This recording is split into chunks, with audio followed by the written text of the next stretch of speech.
everybody, welcome to my channel. This is Lexi, aka Mystical Diamond Painter. Today I am working on Snow Globe Wish by MrsButterD from Diamond Art Club. I am using a pen from Butterfly Effects Wares with a metal multi-placer from DAC and then just a standard single placer. My tray is a Forever Young tray. I will be currently using Unicorn Farts putty from Pure Bliss Wax Co. I feel like I said that wrong the first time. And then Pink Flamingo Wax from the same place. I'm trying to use up the rest of this putty because there is not much left. I do not like to waste things. Anyways, that is what I am working on today. How is everybody doing before I catch you guys up on the past week? Alright, so let's start with Wednesday, which is when my last video was posted. Not much happened on Wednesday. It was a fine day. My 5-year-old went to school. Everything was fine and dandy. And then Wednesday night, at like 10 p.m. he came downstairs saying that he wasn't feeling good. And nothing happened. He just, I guess, didn't feel good and decided to sleep in our bathroom. Don't understand that, but that's what he chose. He like brought down his pillow and comforter and made like a bed for himself in there. And if you don't know, my kid specifically, well, him, all of them really lately have been fighting sleep. I don't know the cause, but it's happening.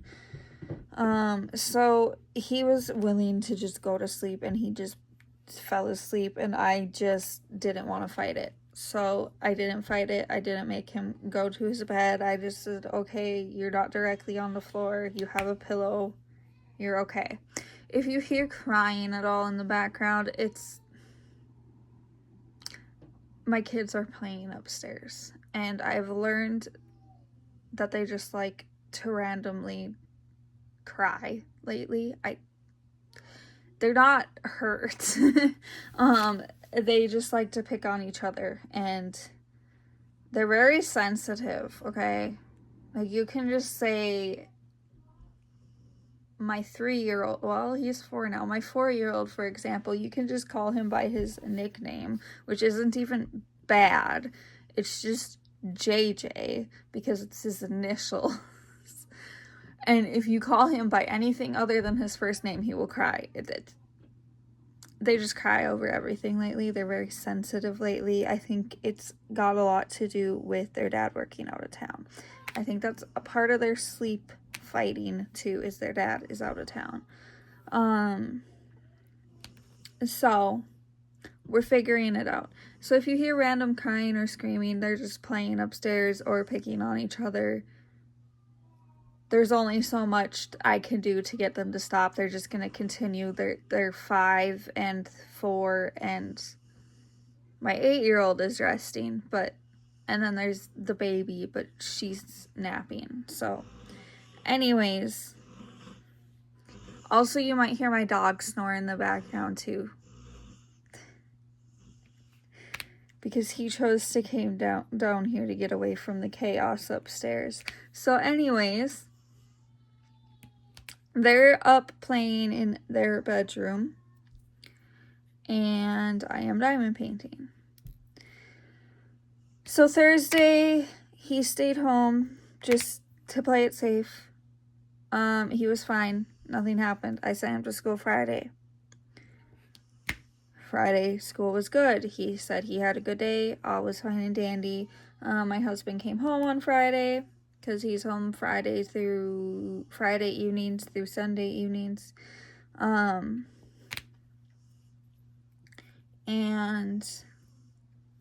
all of a sudden, like around the same time as last time, he came downstairs and he didn't tell me that he didn't feel good. He actually just went straight to the bathroom, and he was like coughing, like choking on his own spit or something, and that caused him to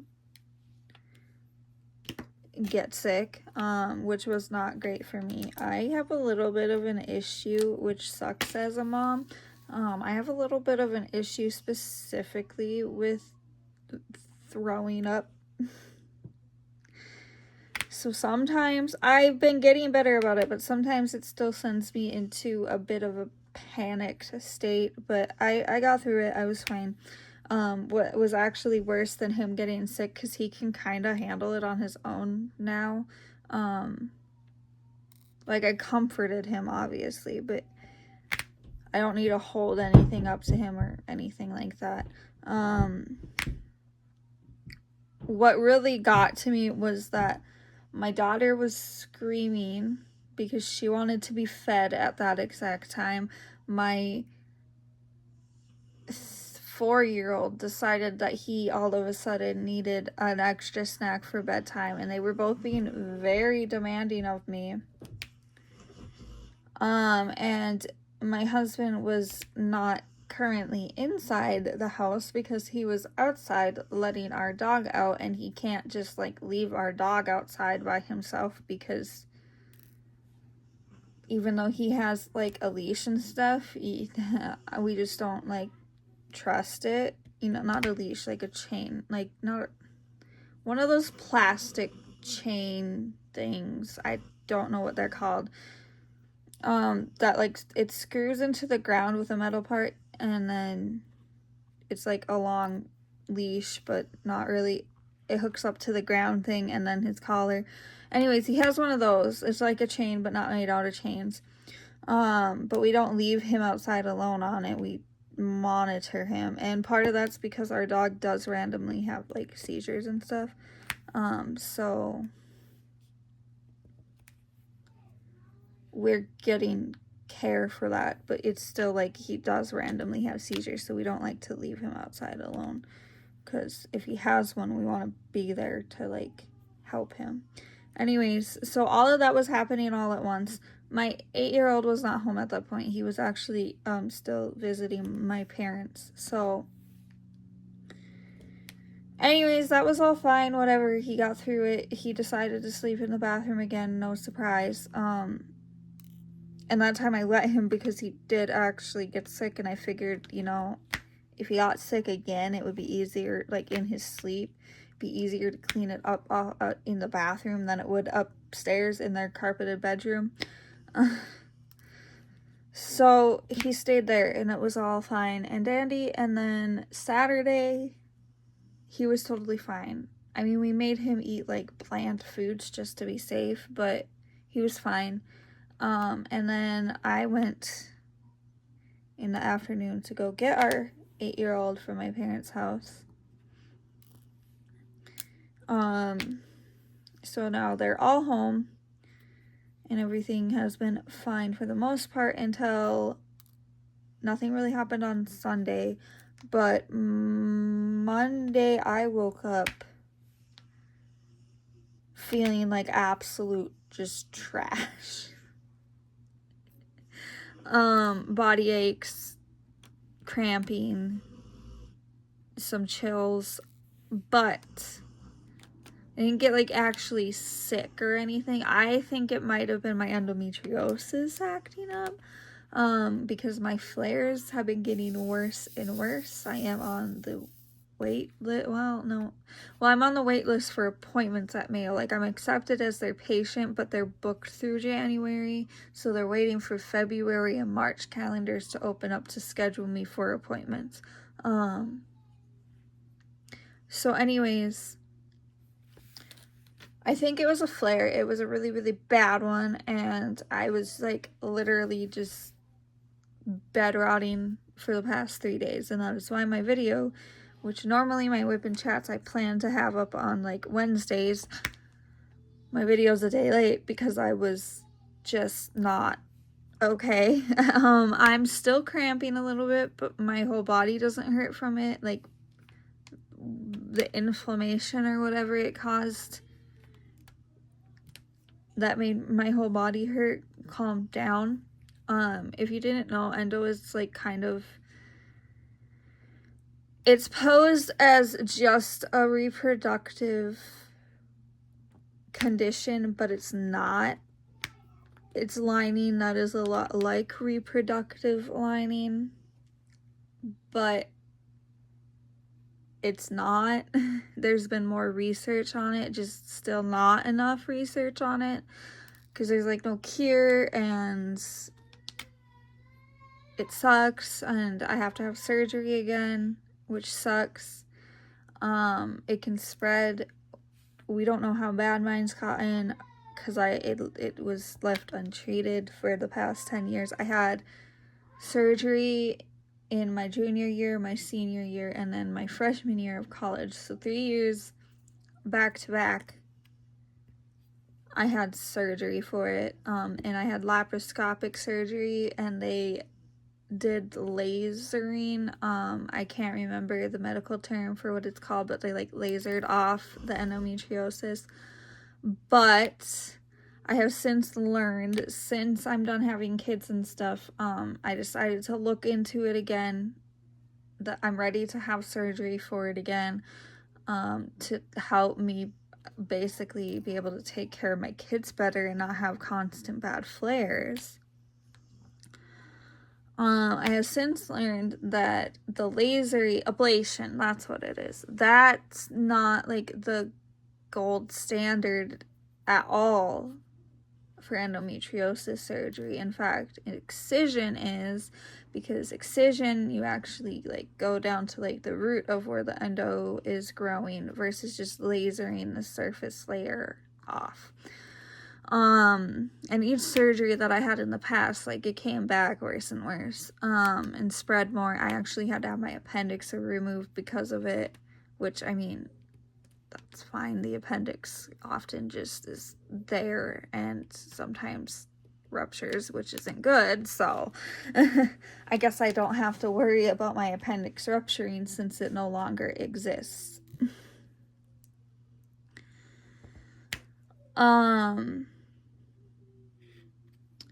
But it had spread to that area, and now my pain is like radiating up to the tops of my kidneys, so I'm a little worried that it's spread possibly at least that far. I'm pretty sure there's bowel involvement, because my cramps aren't just associated with my womanly area, it's also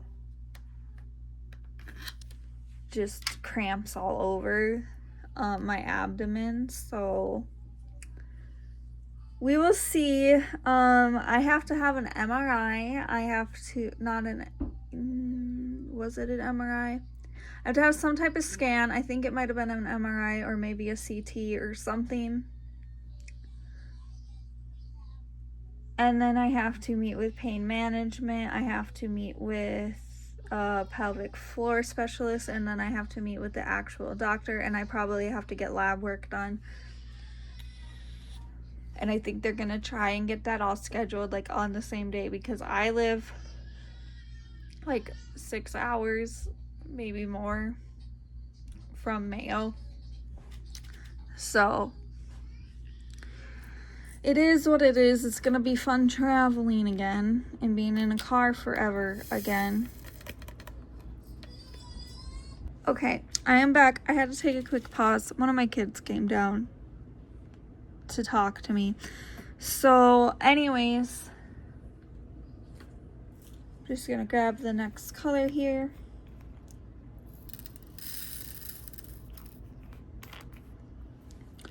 That's enough of my health talk, I guess.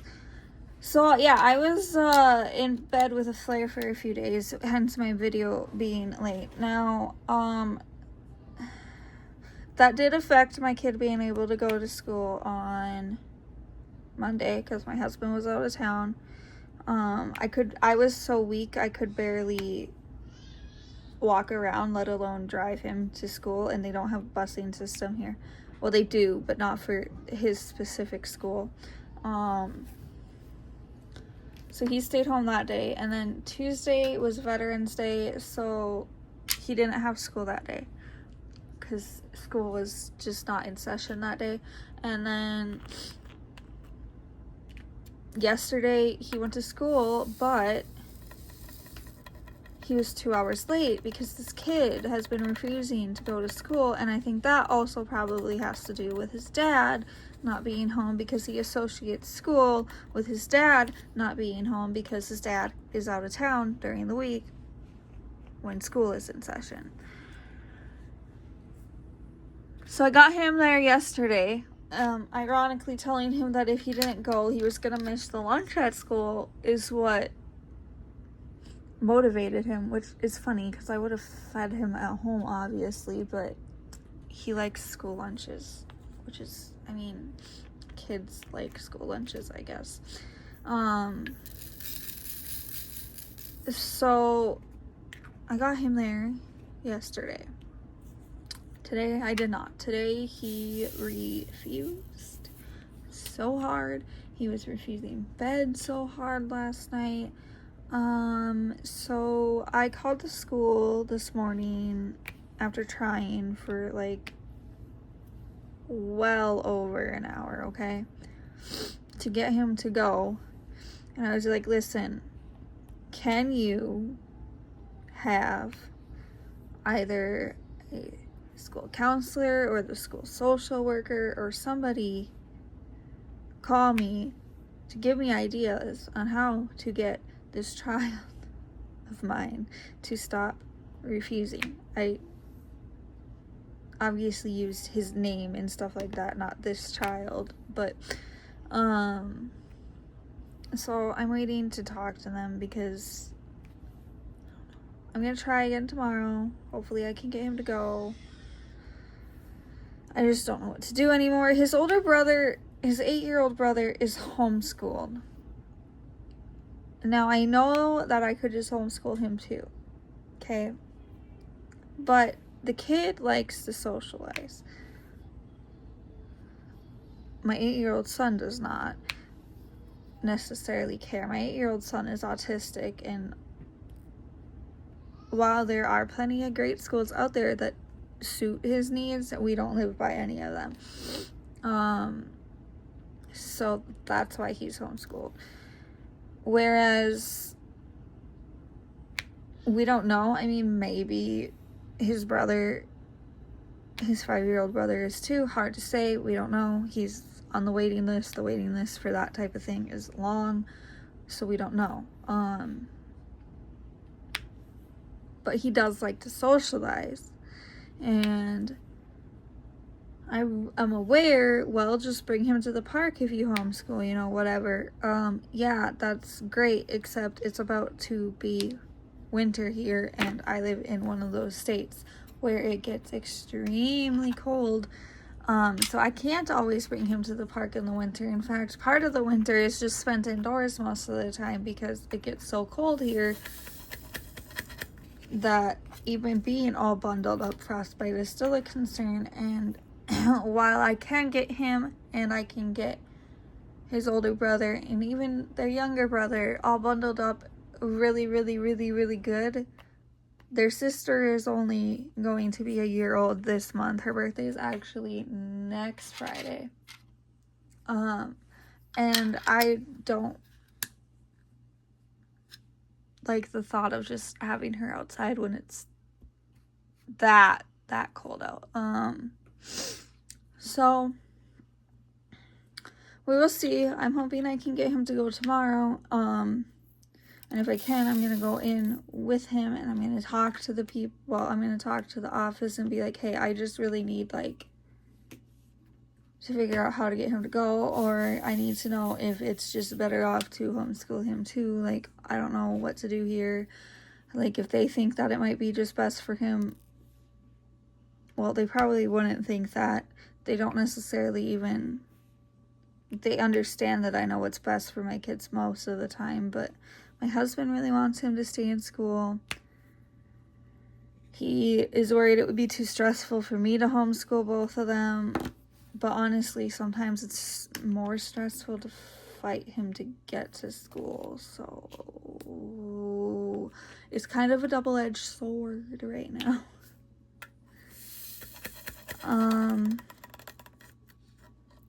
Also, my voice is starting to crack a little bit, and I don't know why that is. I probably just need to drink more water. So that's where we're at as of today, Thursday. I did not buy the advent calendar from DAC. I haven't honestly snaked any of them, but this year I would have if it wasn't for the fact that just right now things are tight.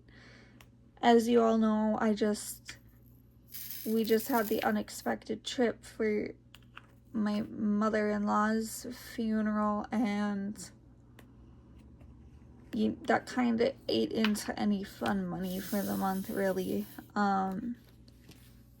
So I did not get it again this year. Hopefully next year will be a different story, because I would love to get it at least once. Especially because they keep coming out with new things all the time. I might be able to swing something for Black Friday, Cyber Monday deals from DAC or Sunshine Dots Art. I don't know this year. We will see how things play out when that comes around. But I guess there's really not much left to update on in my life, surprisingly, other than, and I did talk about this a little bit, I don't know if it was in a WIP Chat or if it was in a post review, but I did make my own, one second, my kid came down. Anyways, I did create my own putties. They are available through my link tree, which will be linked in the description of this video if you are interested. I will pull this one out. This is has been used, this exact one, because I have been using them myself. I'm trying to use the ones from the other shops that I have gotten from those still, because like I still want to support other shops too. But this is one of them. I have learned since one of my friends on TikTok has, a couple of them actually have bought in it, and I have since learned that I need to find a different way to ship them, because the design gets a little smushed if I ship them in a bubble mailer. So I need to get like small boxes or something for shipping them. I should be able to find that easily, so I will be doing that. But I do have 3 scents available right now. I'm hoping to release a winter drop at some point in December as well, with some winter scents. And let's see what else. As I mentioned, next Friday, the 21st, is my daughter's 1st birthday. That's also the day of Wicked for Good being released in theaters. She was born when part 1 was released in theaters. So I'm kind of excited about that. I'm a Wicked girl. I saw it on Broadway. I've been following it for years. So and then also, I don't know if any of you are interested in TV shows and whatnot, but I'm also super excited that this final season of Stranger Things is finally coming out. Been waiting forever for that, as I'm sure everybody else who is watching this that might also watch that has been waiting forever for that. So I'm super excited, and that is my plans coming up. Other than that, I'm probably going to wrap that up here. I hope everybody has a great rest of their day, and I will see you in the next video.